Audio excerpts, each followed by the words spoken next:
light side. In other words, they work for the good people, and then the other guys work for the bad people.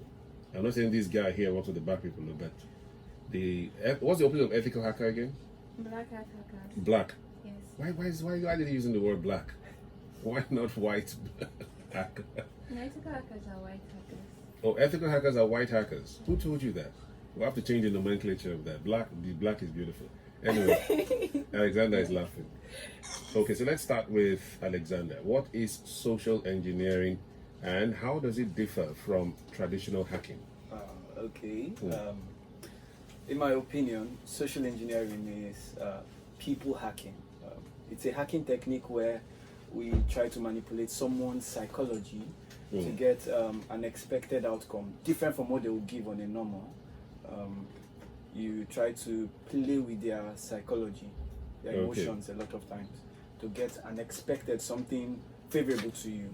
So that's what it is. Pretty favorable. Can you give us an example of this social engineering and how it differs from traditional hacking? Okay, so traditional hacking is the normal one everyone is acquainted with using your system. But this time around, it's actually human hacking someone's psychology.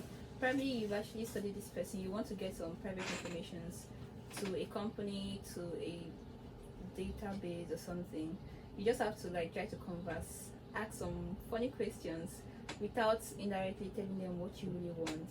Okay. And because they feel they trust you, they like you, and they just want to roll with you, they actually give you these informations. Okay. There was a time someone called me, said his name was Coyote. He's calling from my bank. Exactly. That he's calling from my bank. I had to listen to him. The Coyote said, "I'm calling from your bank, sir. And yeah, here there's one money you're supposed to move." I said, "Yes, that's true." He said I should give him the information. I said, "Which bank?" And that was where he got stuck because I have. And later on, he called again, and I told him when he called the name of the bank, I said, "I don't have any money in that bank. So how are you now telling me about that bank?" Is that a scenario of this social engineering? Yes. They give you a phone call. Yes. That's called voice phishing, or you call it VoIPing. Voice phishing or VoIPing. Yes. You can also call it vishing. Vishing. Yes. Okay, so they call someone saying that you are very close. That money you're looking for is there. Just give us something that we'll send to you. And there's an OTP, and then you now call a number out for them. And that is social engineering? Yes. Okay. So that one is different from them hacking your phone per se or hacking your system. Yes. How come it keeps working? This social engineering, yes. Alex. Well, okay. And how do we protect ourselves? Okay. Why it keeps working is, for us in cybersecurity, the weakest point of entry a lot of times is not the computers. Computers are actually well built and very secure, and it needs a lot of calculations and high knowledge to break into computers. But people are unpredictable, so it's easier to just hack a person. Someone can just see you and like you for the first time and just be free with you. So they are quite unpredictable. So that's why, because the behavior of people and their psychology is unpredictable, it's easier. Something you cannot predict, change. You can just meet a person, and some people are extremely free. And because they are free, they give out information they wouldn't have given out on a normal. So it's the weakest point of entry for us. In fact, that's the weakest link. That's what we call it. It's the weakest. The human link is the weakest link. Yeah, human vulnerability, the biggest. Okay, because I noticed that they also target retirees, those who are aged, people who are easy to talk to. Mama, I'm calling from your bank. Now you know me now. I always see you. So they don't send you the number. Mama says yes, and Mama calls it out for them. They clean Mama's account. Okay, so how can Mama protect herself? A pretty favor, please. Okay, first, Mama has to learn to not trust people so easily. Okay, even if it's somebody she knows. Yes. From the bank, the person calls his name from the bank. Yes, she should go to the bank to verify it for herself. What if Mama is inadequate and she cannot go to the bank? What can Mama do? She should wait till when she's fine. She should wait till when she's fine. Yes.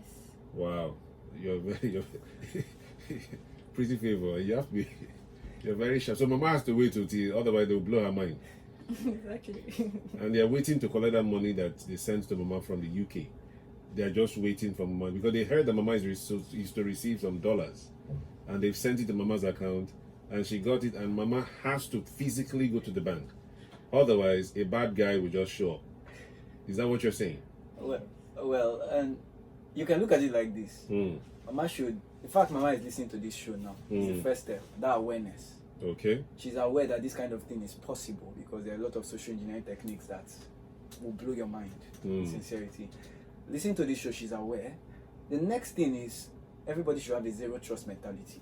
Zero trust. Exactly. Okay. Even if the call is coming from your brother and you're seeing his name, that my brother is calling me, and he has your brother's voice, and you listen, and he says, Mama, ichefola one negi now in Igbo terms. Now, it would draw your trust, that psychological, that trust effect, and you want to trust. But even still, you can cut the call and recall, Namdi, did you call me just now? Verify. Okay. You can go as far as zero trust this thing. Mentality. Okay. Very, very key. Someone said this one happened on Facebook. He called someone, and he didn't know the person. The person who received the call didn't know that it was being recorded. It was a video call, so to speak, but the person who called had a bad intention and recorded it, asking for money.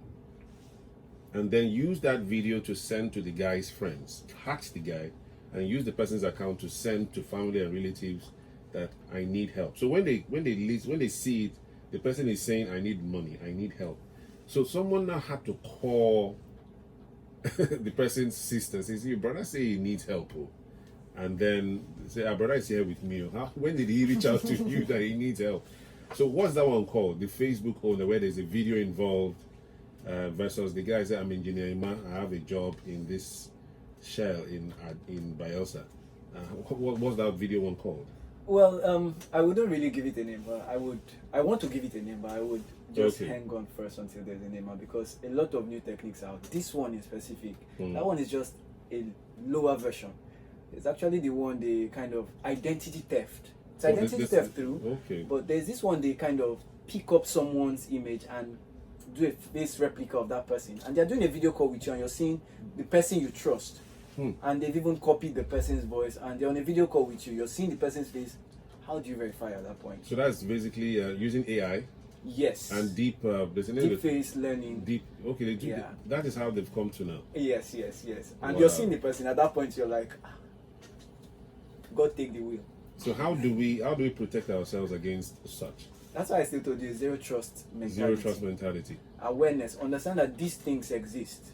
That someone can do an identity theft of this level and of this magnitude, and how do I just know it exists, and then don't trust anybody. If you have to, even if you're seeing the person, you say, please, can you use the formal means, let's talk. If you are to send money to someone, even if it's a business deal, and you're seeing the person's face, because that's the level this stuff has gone to, you have to, let's go through the formal means. Okay. Don't sign an agreement online. Let's physically see. Okay. It's better that don't way. sign an agreement online. Okay. Wow. Many of us fall for that one. But what if they ask you, if you're applying for a job and they tell you to download this, fill it up, sign and send, that's a different scenario. Yeah, that's a different. But when it has to do with finance and money, you have to go to the bank physically. Employ the zero trust mentality. But now we find out that, for example, the Nigerian government is urging Nigerians to go online, to do mostly online transfers, e-money, so to speak, not to physically go. Some banks have even come up with apps where you open your bank account online and then you have to upload your NIN and all those things. How, without calling the name of any bank, how do we protect ourselves against such? Pretty favor, please. Okay, social engineering wise, how do you protect yourself against such? First, if you want to do your transfer, you can actually use a USSD code or use your bank app. But situations whereby you get a mail asking you, maybe your account is having some issues due to network down and all that, that you should use this website, you should use this link to actually do your transactions. You shouldn't do that. And then your bank sending you an email, normally your bank will always call out your name. Okay. On the email, huh? Yes. But these days, these hackers are actually upgrading Yes. Okay. They're really upgrading now. So they kind of sometimes they get to call your name out. But like I would say, like I once had an experience whereby I got a mail from the bank, and then I was asked to come to do a validation on my account. Okay. And all that. I knew I had cash in that account. When I got the mail, I was like, okay. I saw my name there, not my full name though. I was like, okay, this is not like the usual mails. What I just had to do was dressed up the next day and I went to the bank. And when I told them, the customer care, that I needed to do this, she was like, is there anything wrong with your account? I told her, yes, I got a mail from you guys like days before. Okay. So I want to. And she was like, no. She was like, okay, I should call the account number. She checked and she was like, my account is fine. Okay. There was no issue. So imagine if I had actually given them that information to help upgrade or update my account. Probably I'd have just lost everything. But that one is different from when somebody calls the customer care line. That one is different, right? You call the customer care, and maybe you have an issue with the account. They say, okay, call out the account number. And then you call out the account number. They now say, we're going to ask you some questions. The bank could not do that. No, for example, I have an issue. I did a transfer, the money they hang. It's now 10 days. I called the customer care. I made a transfer 5 days ago. It has not come. The person hasn't received it. What is the issue? Sorry. Give us your account number. They usually ask you for your account details, the number. When you call the number, they will tell you, okay, confirm your name. They now tell you, give us date of birth. They will ask you for certain things to be sure the person calling is the owner of the account. Banks usually do that because it's recorded. You understand what I'm saying? I don't know if maybe you haven't called customer care before. I don't call customer care. Okay. I'll go there. Okay, you go physically, yeah? Yes. What about you, Alex? You've called customer care before, right? I would actually go physically. You will go physically. You will avoid calling customer care? Trust me, I will. Are you serious? Okay, we're learning every day. So, are you sure then we are ready for this as a nation? Do you think we're prepared for this e-thing they're taking us to, if we still have some of these challenges? Well, from your professional point of view, nobody's ever ready for it. In sincerity, nobody's ever ready for it. But we can't compare the number of credit card fraud we have here to ones that happened abroad. I hear it is massive abroad. Well, because their financial distance is quite high, and well, they look like the best target. They have the best profile. They are using dollars and everything. Come on. Okay. And they are whites, as we see it usually. So they're actually the main target. They fit the profile for a very good target. They have the money. They are spending in dollars, and it's quite easy to get the dollars there. So but they always catch them. People who do this thing, no matter how far they run, they always somehow trace and catch them. Well, some guys are actually very good. Well, they can cover their traces, huh? Yes, they can. Okay, that takes a lot of work. Okay, so before we run away, let me ask Pretty Favor this. It seems as though girls and aged women are targets for these guys in terms of, or am I wrong? Girls are now up to speed because someone like, for example, you got an email and then you had to go to the bank. Some people will not bother doing that. They will just click on the link. It's from the bank, and then once you click, those guys have access to your system, right? Is that the way it works? Yes. Okay, so how can girls and the aged protect themselves better not to fall into this? You had mentioned it before, but I still have an issue because sometimes mama is incapacitated. She's in hospital, she can't go, and a third party cannot go and represent mama unless she goes to get an affidavit, sworn something, snake in the monkey shadow bank. Otherwise, and that will take 21 days, and the hospital needs the money now. How can mama or papa protect himself and do the proper thing? Is it not to call the bank manager, mama, na maybe this, take a video call, allow my son, you're laughing. I'm just saying, how do we better protect ourselves and get things going on? Okay, so for the female gender you're talking about, yes, I understand the fact that we actually get to trust people so easily, yes, which is not supposed to be. Yeah, but aside that, we just have to learn to verify things. Okay. Yes, not just because somebody calls you claiming to be a bank manager and you just give up all of your informations. No. Okay, and then verifying things in the sense that you should have your own account. You should have if you're having a bank manager, you should probably have his phone number. Okay. Yes, and maybe you guys should maybe okay, there should be something that's, should I say spectacular to you both?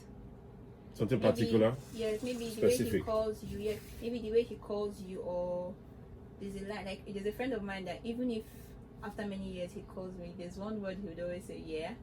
I'll just know that, oh, okay, yes, it's this particular person, even if I'm sleeping. Okay. And I also have another friend, okay, who'd always call a particular name, and I just know that yes, it's them, the tone and all that. Even if I try to play around, yeah. So they should have. I feel they should have something. Maybe not very special because yeah, they have to be formal.